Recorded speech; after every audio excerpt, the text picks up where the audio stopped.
Welcome to a new edition of the Famous Interviews with Joe Dimino. On this episode, we talk with coach, author, and co-founder of MELD, Owen Marcus. He stands as a pioneering coach and author known for integrating emotional physiology and attachment theory into men's emotional connections.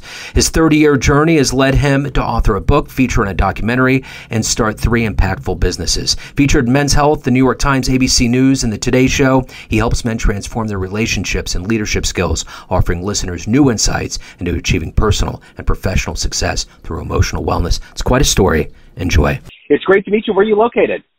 I'm in Nevada City, California, which is in the foothills of the Sierras on the way to Lake Tahoe. Oh, it's beautiful out there. In my 20s, a bunch of friends of mine said, hey, we're loading up. This is the last time in our lives we're probably going to have the chance with being bachelors and having free abandon. And I remember going through the western portion. I'm in Kansas City. So we went through the western portion of the United States, and I specifically remember Tahoe just being absolutely spectacular. I never saw water like that, never saw scenery. The Hoover Dam, that whole area over there just blew my mind. And it's beautiful, and there's a lot of land here, but now a lot more people. Yeah. I'm sure it's more populated. This was in the late 90s. So, well, it's great to meet you. I'm looking forward to getting into your work and what drives you. And to get to that point, I want to begin our conversation with 4 years ago, we were trying to wrap our heads around this pandemic. How long is it going to last? The ramifications, all of the particulars. And now that we're kind of in this quote unquote post-pandemic era, how did you survive that time period? And how did it affect the way that you go about your life now? Well, on 2 levels. It affected our business. We were going towards more virtual stuff. I was leading or pushing that. And then when the pandemic happened, we had to do all virtual. So we went there, and there was a pent-up demand in general, but particularly with the pandemic. And the first course I offered, we immediately filled it with well over 100 guys. And guys were connecting with guys that they'd never met before and saying, wow, can I get his number? In 5 minutes or 10 minutes, I said more to this one guy than I ever said to another man. So it really fostered communication. And personally, I miss my group and, like everyone, dealing with people in a more intimate level, whether it was live. But I really found, to my surprise, how effective the virtual connection really was. So let's get to the heart and soul of what you do on a daily basis. If I put you in front of a bunch of third-grade students and it's career day and one of the kids looks up and says, hey, what do you do for a living? How do you answer that child? I work with men, teaching them how to be, in some ways, kids again, in the sense that as we get older as men, we unlearn our natural ability to be authentic, some might say vulnerable, but just real with each other, particularly with other men. And I create situations for these guys to feel safe enough and give them a little, support and training on how to be themselves so that they can really connect to other men like they used to connect to boys when they were young. So when you were in the 3rd grade, what did you want to be? What was your dream? Probably to survive the 3rd grade. I grew up with learning disabilities and a speech impediment, so elementary school was hard. So back then it was just really about surviving. I don't know if I really had a dream in terms of what I wanted to be when I grew up. So let me ask you this. Who's been a hero for you? Like, ultimately, you've had to overcome things, but who's been that hero for you in your life? I've had several. I mean, I can sort of cite some of the ones that we often cite in history. But for me, the one that came first to my consciousness was an old friend of mine, an unusual woman. She grew up in traditional Hawaii. She ended up being in this lineage where she was trained to be a kahuna, which is essentially like an Hawaiian shaman. She never called herself a shaman, but she was an amazing woman. We became best friends. She was my teacher, my mentor for years until she passed away. She'd work out of my clinic. She'd fly from, she lived in the Bay Area, and fly to the clinic I had in Scottsdale, Arizona, and see people, and sometimes in the course of 20 minutes, change an incurable condition. She literally saved my life. I had a heart condition, and after she worked on it, it was completely gone. So she really taught me, how to love life, how to connect to people in a deeper, I guess, more real way. And she sort of led me to develop my own relationship with what we might call our creator, or, that higher power, which was something that I was longing for, but I actually did not know I was really missing until I had it. So if you could meet anybody alive on the planet right now that you find fascinating, who would it be? Who would you love to meet and talk to? Actually, the person I'm interested in now is Robert Kennedy Jr. I've followed him for years when he started River Keepers and really turned around the Hudson River. And then several years ago, when I was living in North Idaho, we invited him to come out and speak to our community, and he had to cancel because he had a family emergency. And I'm just, impressed with how he's taken some very unpopular positions and was willing to take the heat for that. And you can disagree with his position, but I always respect people who are willing to go against the mainstream and, do it with compassion and not attack people, and really try to bring more awareness around an issue to other people and sort of move the needle in a more positive way and bring people together rather than separate them. So of all of the work that you've done in your life, what's been one of your favorite professional success stories?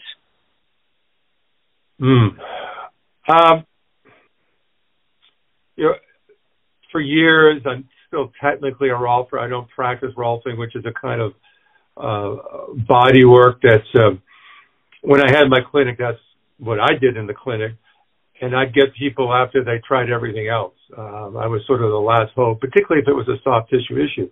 So I got a lot of different kinds of people, a lot of average people, but I've worked with a lot of professional athletes, Olympic athletes. So some of the more impressive results were working, say, with these baseball pitchers, where they were needing to, leave. They virtually could not pitch anymore. And after a few sessions of working with me, they were pitching better than ever. Or, people that were, on the level of being suicidal because they were in so much pain and no one could help them. And, we got rid of their chronic tension, and with that, they got rid of their pain. So just the honor of being able to help people in a way that they were able to heal themselves has been a real gift that I was given. So what's the best advice you've ever gotten in your life?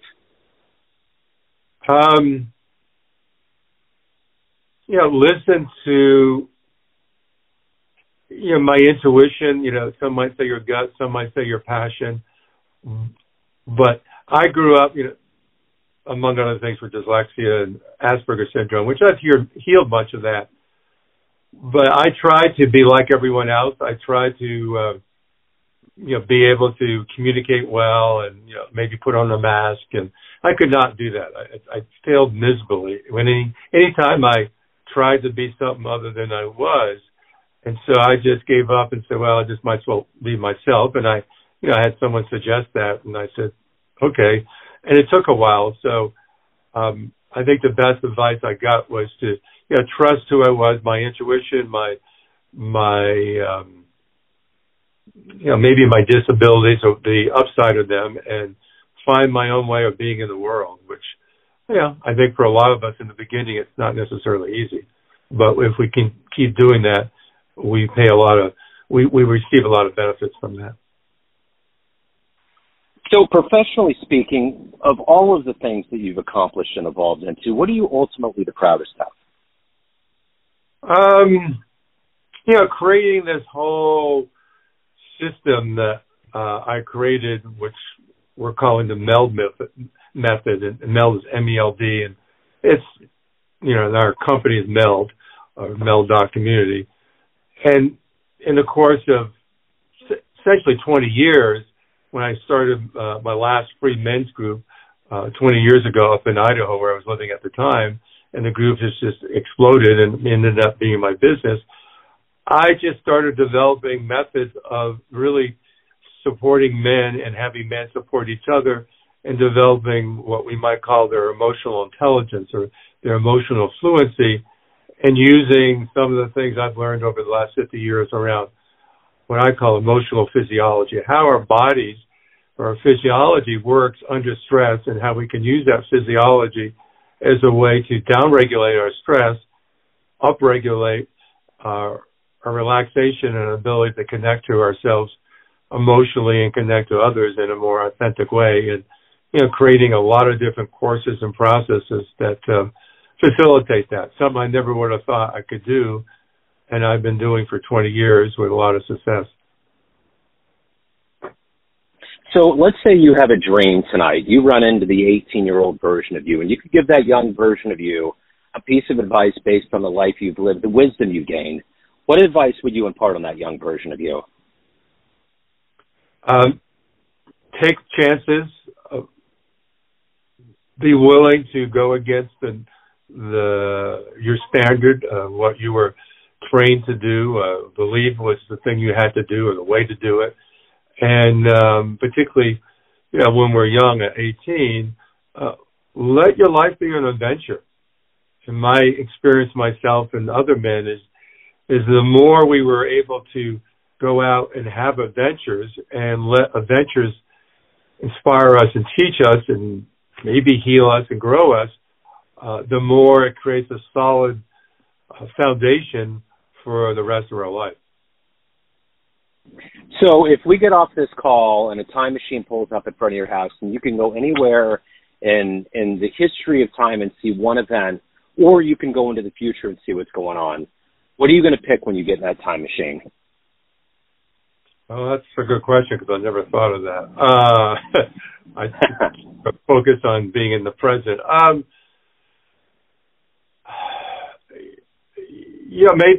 think one of the things that has always intrigued me is the forming of this country, and our Declaration of Independence. Now we're coming up to July 4th, but really, maybe even more, the writing of our Constitution, which is an amazing document, and I wish that we would follow it more.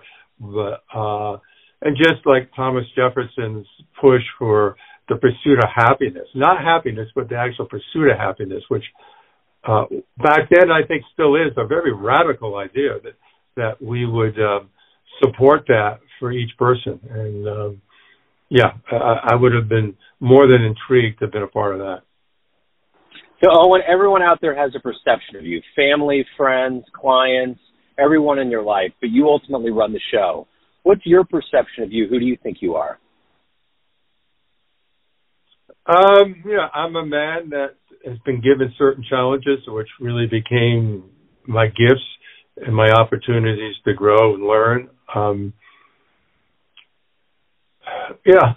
I perceive myself as being someone that has a unique kind of brilliance, which often doesn't fit in many other normal scenarios, and someone that is very persistent, has a lot of grit. I think I needed to have that to not only survive, but to really succeed, and a huge compassion for people, particularly for people that go out of their way to support other people, when they don't have to, or when it's a challenge for them to do that.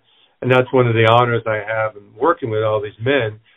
I see that we create opportunities for men to really support other men, and not only see the change that happens for that man that gets supported, but really revel in what it feels like to be able to be a contribution for another man. And that really moves me often to tears to see a man, or myself, stretch ourselves to go out of the way to help someone.